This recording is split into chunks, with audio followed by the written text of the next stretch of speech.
ocean nearly took my life, but it's given me everything in my life. This wasn't a planned out life, but the ocean calls you. It almost feels like I'm not in the driver's seat, that I'm being steered in this direction.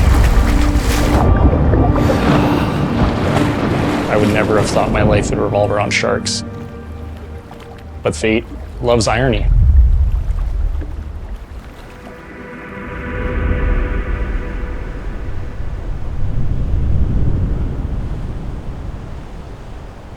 West-facing shores, elevated surf is the other story. We've been seeing big north and west-facing shores the last couple of days.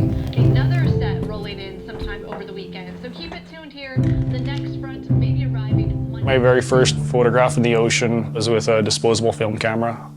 I think you got like 24 or 36 shots, and there was always one good shot. And it was really to show my parents. They weren't diehard ocean loving as much as I am. I love the sound of the ocean and the beauty of the ocean, but I'm scared to death of it. I'm scared of sharks.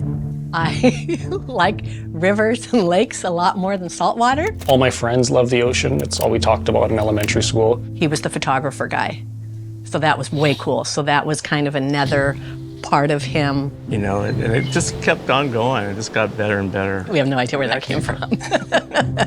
Wasn't us. Started to learn how to use my thumb to hitchhike with friends and find any way I could to get into the water.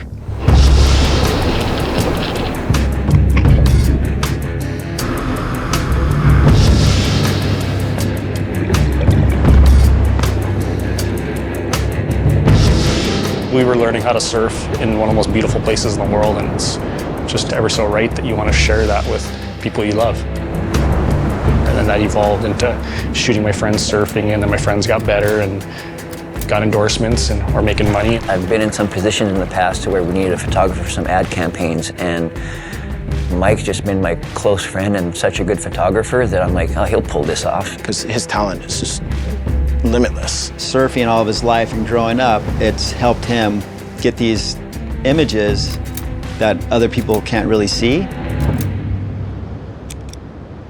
Growing up here as a photographer, it'd be very difficult, especially in the surf world. You know, in Kauai, you don't take pictures here. It's kind of like the way we were brought up. And that's super important here because Kauai is so small and our spots are precious and protected. So the fact that he was able to find a niche here and take photos of professional surfers, everybody well known around here, and they allowed him to do it, that says a lot about who he is. He's really celebrating Kauai and what it is and how special it is. I don't think I've ever heard anyone say anything negative about Mike, ever. There's a lot of haters out there. Surfing was so important to my friends and I that we would not miss a swell. And we saw a beautiful one coming shortly after my 18th birthday. It was in late October. We woke up very early before the sun came up, got down to the beach. The waves were absolutely going off. There was a stranger that I'd never surfed with before, and he started paddling for the wave, and so did I. And as soon as I made that first paddle motion, a large shark came out of the water, grabbed onto both my legs. I felt no pain, just like there was thousands and thousands of pounds of weights on my legs, and I punched it in the nose, and it let go of my legs. I got back on my board. I looked to the guy next to me. He didn't say a word. He just gave me this crazy, scary stare in a way. My friend Kyle ran right up to me. He took my leash off my arm and used that as a tourniquet. Later, that found out that saved my life. He said a prayer for me. I remember closing my eyes and thinking I'm gonna die, but it wasn't scary. It was sort of this surreal, really peaceful feeling in a way. When I got the call, right around 8 in the morning, I didn't think anything of it, and I get on the phone, and it's Bob Sato, Mike's coach, and he goes, Carla,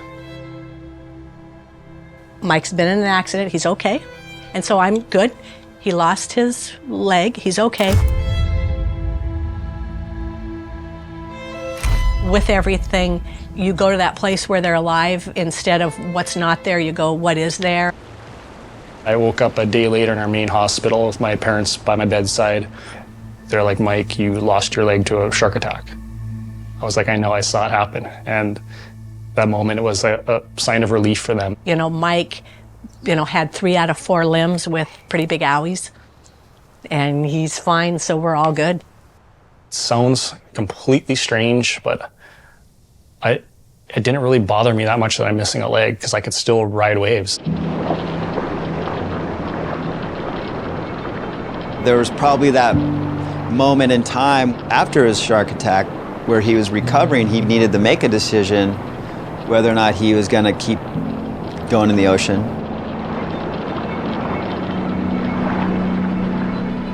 I mean, he's never going to quit being a surfer. Let's just face it. It's in Coots' blood. I kind of anticipated that Mike would say one day, well, why me? Why did this happen to me? And he never said that. I never ever heard him say that. It's like, my life didn't really change that much. I just got a piece of carbon fiber and some titanium on my leg, and that's it. He has always been a waterman. As soon as his wounds were slightly healed, got in the pool and then into the ocean. As I got older, I figured out how to use my prosthetic really well.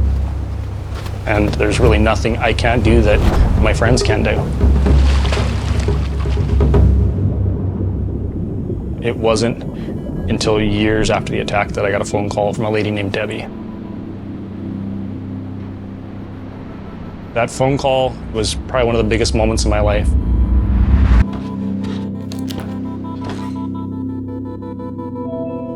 Hi, Debbie. How's it going? Good. It's so good to see you. She was a shark attack survivor from Florida and was like, do you want to help some other shark attack survivors lobby for shark conservation? Words I'd never heard before. And that phone call was the catalyst of watching Shark Water. Shark Water was created by this guy, Rob Stewart. Sharks were my favorite animals on Earth, but all I'd heard about was how dangerous they were. I'd never seen sharks filmed like that. I had never seen people diving and swimming with sharks underwater. They talked about 100 million sharks a year killed for their fins. They talked about if sharks are removed from this earth, so are we. And next day, told Debbie, I'm in, what can I do to help?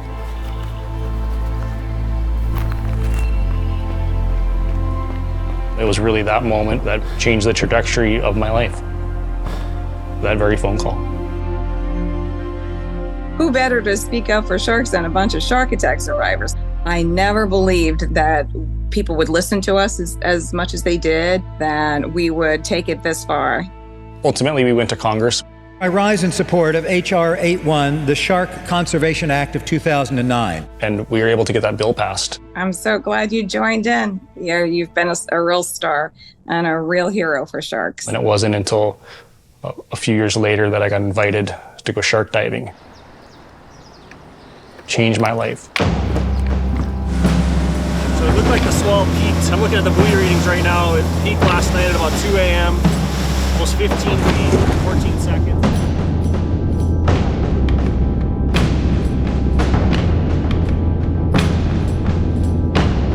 Shark photography is definitely my favorite subject. Some people may think I'm a crazy shark guy, but as a subject for a photographer, they're extremely badass, fun, challenging, difficult, everything that I want in a subject.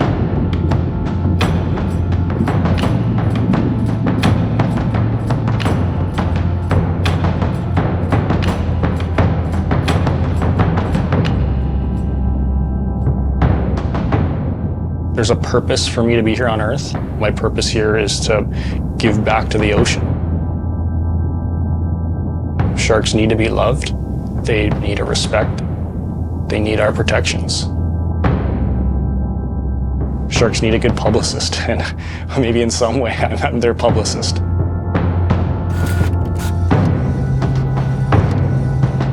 He's done a great job at capturing like the innocent shark, the hungry shark, the happy shark, the sad shark, the scary shark.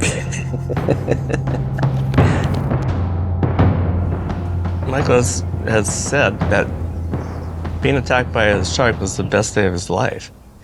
And I had a hard time swallowing that one, but What he's meaning is that it just has opened up so many opportunities that he just cherished. I feel like the freaking luckiest shark-attack survivor on Earth. Maybe that shark chose me, and that's why I'm here doing what I'm doing.